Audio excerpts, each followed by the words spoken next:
Hi. അപ്പൊ ഒരു വലിയ സീരീസിന്റെ ഫസ്റ്റ് പാർട്ടിലേക്ക് എല്ലാവർക്കും സ്വാഗതം. നമ്മളിവിടെ ഇന്നെന്താ നോക്കാൻ പോകുന്നതെന്ന് വെച്ച് കഴിഞ്ഞാല് നമ്മളെല്ലാവരും സോഷ്യൽ മീഡിയ ഉപയോഗിക്കുന്നവരാണ്. പല ആപ്പുകളുടെയും ക്രാക്ഡ് ആപ്ലിക്കേഷൻസ് യൂസ് ചെയ്യുന്നവരാണ്. അപ്പൊ ഇങ്ങനെ നമ്മുടെ ക്രാക്ഡ് ആപ്ലിക്കേഷൻസ് യൂസ് ചെയ്യുന്നത് കൊണ്ട് എന്തെങ്കിലും കുഴപ്പമുണ്ടോ? നമുക്ക് സൈബർ ഇടത്തിൽ സുരക്ഷിതമായിട്ടിരിക്കാൻ പറ്റുമോ? അതുകൊണ്ടുണ്ടാവാൻ പോകുന്ന പ്രോബ്ലംസ് എന്തൊക്കെയാണ്? നമ്മൾ പല സിനിമകളിലും കേട്ടിട്ടുണ്ട്. ആളുകളെ നമ്മുടെ കമ്പ്യൂട്ടറിന്റെ ആക്സസ് എടുക്കും.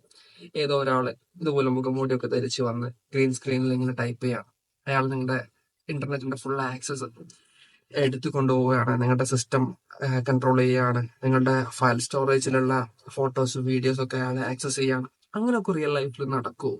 എങ്ങനെയാണ് അവരത് ആക്സസ് ചെയ്യുക?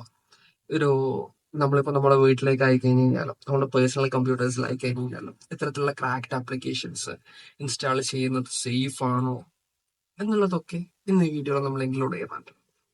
അത് എങ്ങനെയാണ് ചെയ്യുന്നത് എന്നുള്ളത് ഡീപ്പായിട്ട് ഇന്ന് ഈ വീഡിയോയിൽ കാണിക്കുന്നില്ല. പകരം നമ്മൾ അതിന് വേണ്ടിയിട്ട് സെപ്പറേറ്റ് ബേസ് മുതൽ, അതായത് ഒരു ബിഗിനർക്ക് മനസ്സിലാകുന്നത് മുതൽ start to end complete video ചെയ്യുന്നതാണ്.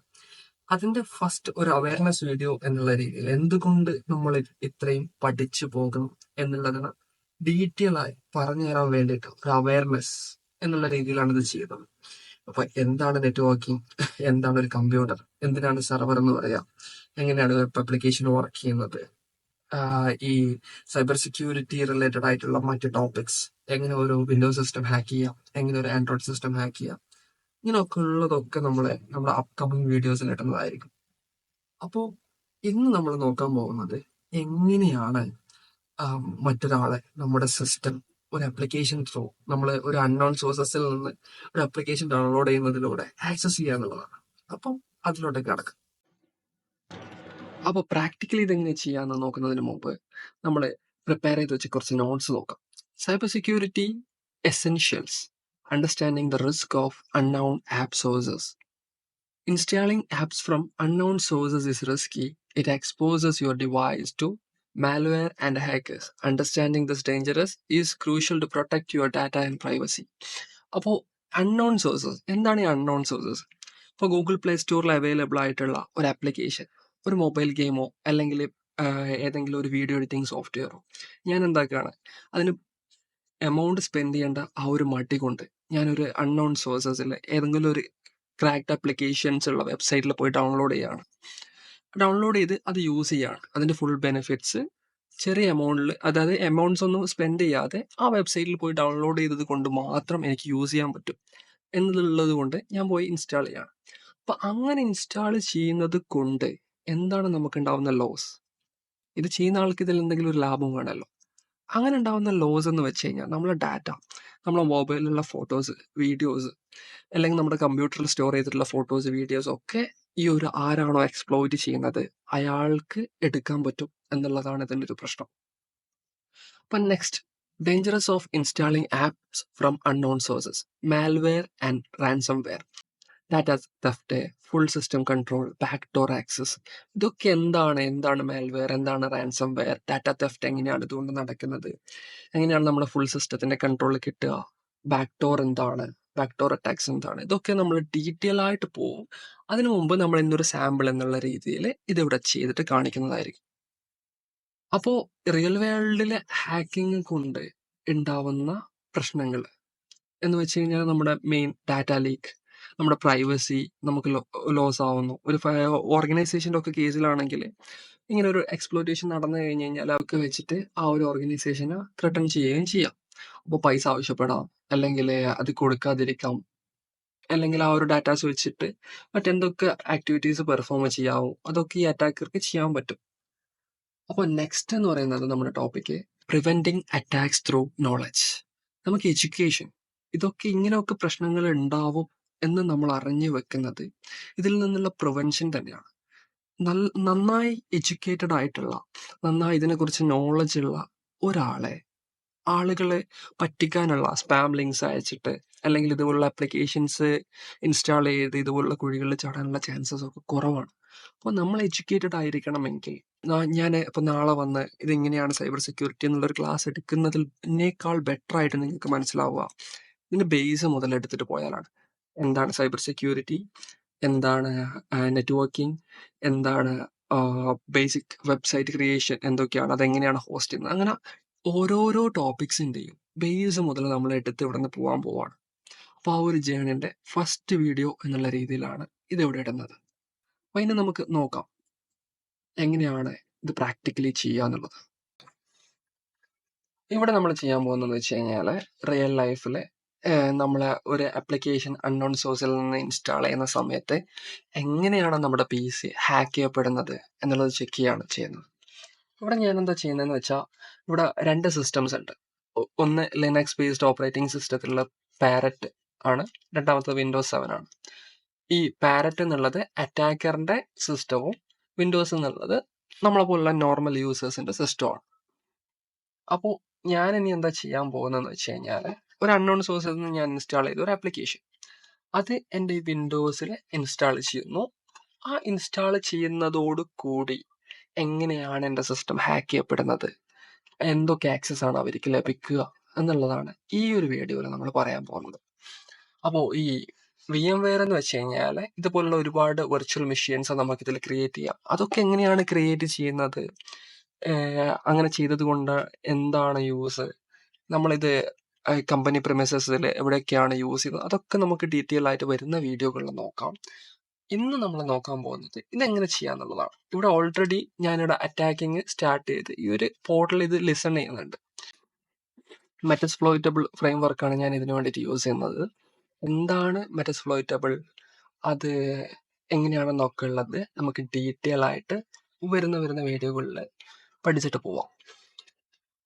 ഓൾറെഡി ഇതിവിടെ ലിസൺ ചെയ്യുന്നുണ്ട്. അറ്റാക്കർ ഓൾറെഡി ആ ഒരു ആപ്ലിക്കേഷൻ ക്രിയേറ്റ് ചെയ്ത് അത് അറ്റാക്ക് ചെയ്യേണ്ട മെഷീനിലേക്ക് എത്തിച്ചിട്ടുണ്ട്. അല്ലെങ്കിൽ നമ്മൾ അവരുടെ വെബ്സൈറ്റിൽ കയറിയിട്ട് അങ്ങനെ ഒരു ആപ്ലിക്കേഷൻ ഡൗൺലോഡ് ചെയ്തിട്ടുണ്ടെന്ന് വിചാരിക്കാം.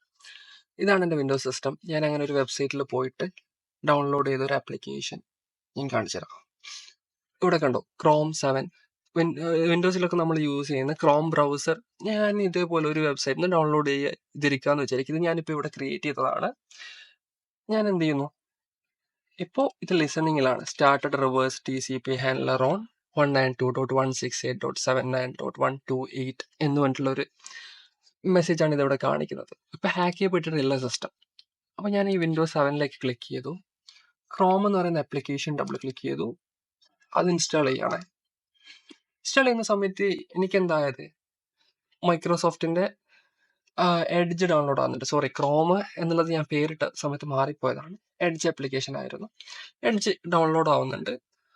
നോർമലി എഡ്ജ് ഡൗൺലോഡ് ആവും, ഒരു സെറ്റപ്പ് ഫയലായിരുന്നു. അല്ലെങ്കിൽ നമ്മൾ ഇതിന് എന്തെങ്കിലും ക്രാക്ഡ് ഗെയിംസോ അങ്ങനെ എന്താ കൊടുക്കുന്നതെങ്കിൽ അതായിരിക്കും ഇവിടെ റൺ ആവും. ഇപ്പോൾ ഇവിടെ ക്രോം ഡൗൺലോഡ് ആവുന്നുണ്ട്, അതിന് ഇൻസ്റ്റാളേഷൻ പ്രോസസ്സൊക്കെ നടക്കുന്നുണ്ട്. ഒരു നോർമൽ യൂസർ എന്നുള്ള രീതിയിൽ എനിക്ക് ഇവിടെ വേറെ സസ്പീഷ്യസ് ആയിട്ടൊന്നും കാണുന്നില്ല, വേറെ ഒന്നും ഡിറ്റക്ട് ചെയ്തിട്ടുമില്ല.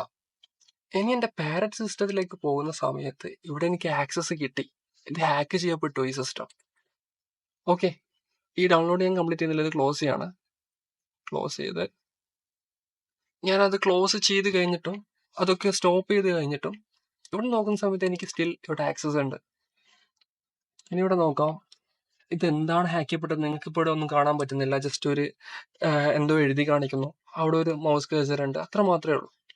പക്ഷെ ഞാനിവിടെ DRR എന്ന് പറഞ്ഞിട്ടൊരു കമന്റ് അടിക്കുക. അപ്പോൾ ആ ഫോൾഡേഴ്സിലുള്ളത് എന്തൊക്കെയാണെന്ന് കാണാം. games.exe, game.exe ഇങ്ങനെ പറഞ്ഞിട്ടൊരു ഫയലൊക്കെ കാണുന്നുണ്ട്. ഇതപ്പോൾ എവിടെയാണ് ഉള്ളത്?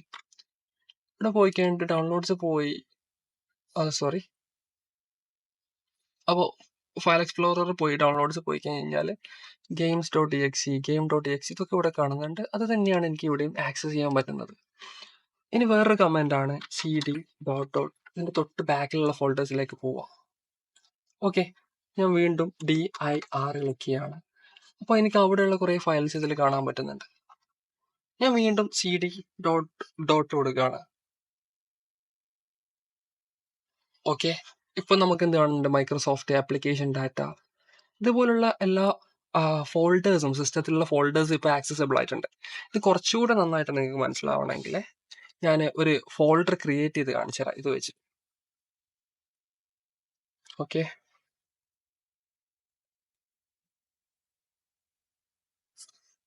ഇവിടെ എൻ്റെ ഡെസ്ക് ടോപ്പ് കാണുന്നുണ്ട്. അപ്പം ഞാൻ ഡെസ്ക് ടോപ്പിലേക്ക് പോവാണ്. ഈ കമാൻഡ്സിനെ കുറിച്ചിട്ടൊന്നും ഇപ്പം വരികയണ്ട, കാരണം നമ്മൾ ഇതിനെക്കുറിച്ച് ഇപ്പം പഠിക്കുന്നില്ല. ഇനി വരുന്ന ക്ലാസ്സിൽ ബേസ് മുതൽ നമ്മൾ ഇതൊക്കെ പറയുന്നതായിരിക്കും. അപ്പോൾ ഈ ഒരു ഡെസ്ക് ടോപ്പ് എന്ന് പറയുന്ന ഫോൾഡറിലേക്ക് നമ്മളിപ്പോൾ കയറി. ഇവിടെ നോക്കുന്ന സമയത്ത് ഇതാണ് നമ്മുടെ ഒരു ഡെസ്ക് ടോപ്പ് വ്യൂ. അതായത് ഇതാണ് ഒരു ഡെസ്ക് ടോപ്പ് വ്യൂ. അവിടെ ഒന്നും നമ്മൾ കാണുന്നില്ല. ഒരു റീസൈക്കിൾ ബിൻ ഉണ്ട്. നോർമലി ഒരു കമ്പ്യൂട്ടറാണ്. പക്ഷേ ഞാനിപ്പോൾ ഇവിടെ എന്ത് ചെയ്യാണ്, ഒരു ഫോൾഡർ ക്രിയേറ്റ് ചെയ്യാമെന്ന് വിചാരിക്കാം. അതിനുള്ള കമാൻഡ് ആണ് mkdir. ഒരു ഫോൾഡർ ക്രിയേറ്റ് ആണ്.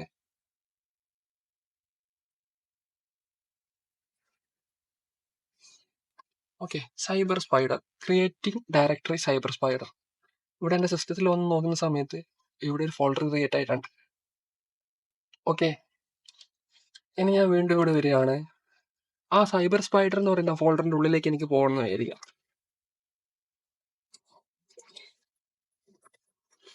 ആ ഒരു ഫോൾഡറിന്റെ അകത്തേക്ക് പോയി. അവിടെ ഞാനൊരു ഫോൾഡർ ക്രിയേറ്റ് ചെയ്യാണ്. ക്യൂ എന്ന് പറഞ്ഞൊരു ഫോൾഡർ ക്രിയേറ്റ് ചെയ്യാണ്. നോക്കാം എന്തെങ്കിലും ആയിട്ടുണ്ടോ. അപ്പൊ സൈബർ സ്പൈഡർ നോക്കി, അതിൻ്റെ ഉള്ളിൽ നോക്കുന്ന സമയത്ത് എന്ന് പറഞ്ഞിട്ടൊരു ഫോൾഡർ ക്രിയേറ്റ് ആയിട്ടുണ്ട്. ഇനി ഞാനിപ്പോൾ ഡൗൺലോഡ് ചെയ്ത എന്തെങ്കിലും വീഡിയോസ് ഉണ്ട്, അല്ലെങ്കിൽ എന്തെങ്കിലും ആപ്ലിക്കേഷൻസ് ഉണ്ട്, ഇതൊക്കെ എനിക്ക് ഇവിടെ നിന്ന് കൺട്രോൾ ചെയ്യാൻ പറ്റും. ഓഡിയോസ് പ്ലേ ചെയ്യാൻ പറ്റും. അപ്പോൾ ഓവറോൾ ഒരു സിസ്റ്റത്തിന്റെ കംപ്ലീറ്റ് ആക്സസ് ജസ്റ്റ് ഞാനൊരു അൺനോൺ സോഴ്സസിൽ നിന്നൊരു ആപ്ലിക്കേഷൻ ഡൗൺലോഡ് ചെയ്തത് കൂടി ആ അറ്റാക്കർക്ക് കിട്ടിയിരിക്കുകയാണ്. അപ്പോൾ ഇപ്പം നിങ്ങൾക്ക് മനസ്സിലായിട്ടുണ്ടാവും എന്താണ് ഇങ്ങനെ നമ്മളെ ട്രസ്റ്റഡ് സോഴ്സസിൽ നിന്ന് മാത്രം ആപ്ലിക്കേഷൻ ഡൗൺലോഡ് ചെയ്യേണ്ട ഇമ്പോർട്ടൻസ് എന്നുള്ളത്. ഇനി അപ്കമിങ് വീഡിയോസിൽ നമ്മൾ കൂടുതലായും ഫോക്കസ് ചെയ്യാൻ പോകുന്നത് ബേസ് മുതലുള്ള കാര്യങ്ങൾ, നെറ്റ്വർക്കിംഗ് എന്താണ് ഒരു IP അഡ്രസ്, ഈ റൗട്ടർ സ്വിച്ചിന്റെ കൺസെപ്റ്റ് ഒക്കെ എങ്ങനെയാണ് എന്നുള്ളതായിരിക്കും. അപ്പം ഇന്നത്തെ വീഡിയോ ഇത്രയേ ഉള്ളൂ. അടുത്ത വീഡിയോ ആയിട്ട് വേറൊരു ദിവസം അടുത്ത ആഴ്ച കാണാം.